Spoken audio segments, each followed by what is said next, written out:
हाँ जी, आपका जो पाठ है वो है कर्म कुरु कर्म करो। इस श्लोक में, इन श्लोकों में भगवान श्री कृष्ण द्वारा विषाद में डूबे हुए अर्जुन को कर्तव्य का उपदेश दिया गया है, कर्म करने का उपदेश दिया गया है। इसमें जो आपका जो ये श्लोक है, अन्नाद भवन्ति भूतानि पर्जन्याद अन्नसंभवय यज्ञात भवति पर्जन्यो यज्ञ कर्म समुद्भवः।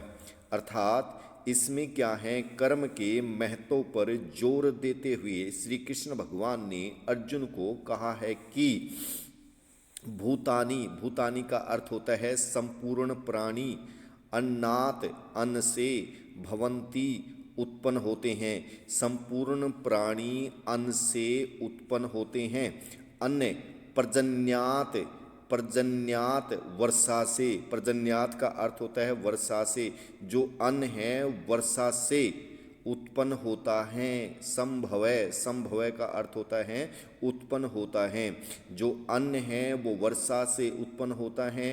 इसके बाद है, इसमें बताया गया है कि पर्जन्या, पर्जन्य वर्षा, पर्जन्या वर्षा से, वर्षा यज्ञात भवति, यज्ञ संपन्न करने से होती है, जो वर्षा है वो यज्ञ आदि को संपन्न करने से होती है। और इसमें बताया यज्ञात, यज्ञाद भवति, और यज्ञाद भवति यज्ञ कर्म समुद्भवति, और यज्ञ की उत्पत्ति शास्त्र सम्मत कर्म करने से होती है। जो शास्त्रों में जो कर्म निर्धारित किया गया है उससे क्या है, यज्ञ की उत्पत्ति होती है। अर्थात इसकी हिंदी है, संपूर्ण प्राणी अन्न से उत्पन्न होते हैं, अन्न वर्षा से उत्पन्न होता है, वर्षा यज्ञ संपन्न करने से होती है, और यज्ञ की उत्पत्ति कर्म करने से होती है। तो इसका जो संकेत है, संकेत में हो जाएगा अन्नाद, और बाद में हो जाएगा सम उद्भवय। इसके बाद प्रसंग में हो जाएगा परसु श्लोक, हमारी संस्कृत की पाठ्य पुस्तक रुचिरा भाग 2 के कर्म कुरु नामक पाठ से लिया गया है। इस श्लोक में बताया गया है कि यज्ञ की उत्पत्ति भी शास्त्र कर्मों से ही होती है, शास्त्रों में जो कर्म निर्धारित किए गए हैं उससे होती है। इसके बाद इसका आप सरलार्थ लिखोगे कि संपूर्ण प्राणी अन्न से उत्पन्न होते हैं, अन्न वर्षा से उत्पन्न होता है, वर्षा यज्ञ संपन्न करने से होती है, और यज्ञ की उत्पत्ति कर्म करने से होती है। इसके बाद इसमें भावार्थ लिखोगे कि प्राणियों की उत्पत्ति अन्न से होती है, अन्न वर्षा से उत्पन्न होता है, वर्षा यज्ञ करने से होती है, यज्ञ नियत कर्म करने से होता है, अथा जो शास्त्रों में जो कर्म निर्धारित किया गया है उसको अवश्य करना चाहिए। इसके बाद आपका लास्ट है, कर्मण्ये एव ही संसिद्धिम आस्तिता जनक आदिया लोक संग्रहेयम एव अपि संपश्यन कर्तुम अहरसी।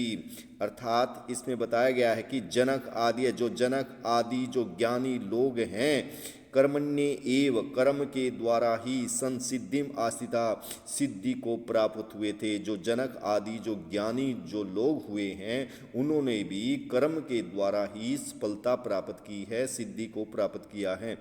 लोक संग्रह, इसलिए लोक व्यवहार को, सामान्य लोगों को देखते हुए, संपश्यन देखते हुए, अपि कर्तुम अहर्षि तुम भी कर्म करने के योग्य हो।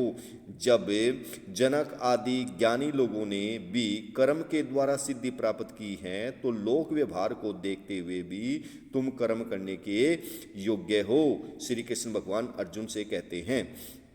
इसके बाद संकेत में लिखोगे कर्मण्ये एव, और बाद में लिखोगे अहरसी, प्रसंग में लिखोगे पशु श्लोक, हमारी संस्कृत की पाठ्य पुस्तक रुचिरा भाग 2 के कर्म कुरु नामक पाठ से लिया गया है।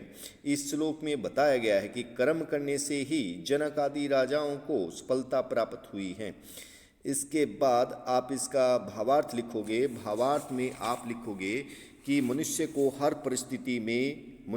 हर परिस्थिति में कर्म अवश्य करना चाहिए, मेहनत अवश्य करनी चाहिए, कर्म करने से ही समाज में उसकी पहचान होती है। इसके बाद आप इसमें संकेत लिखोगे, भाषा सहज व सरल है, तत्सम तद्भव शब्दों का प्रयोग किया गया है। इस प्रकार आपके ये श्लोक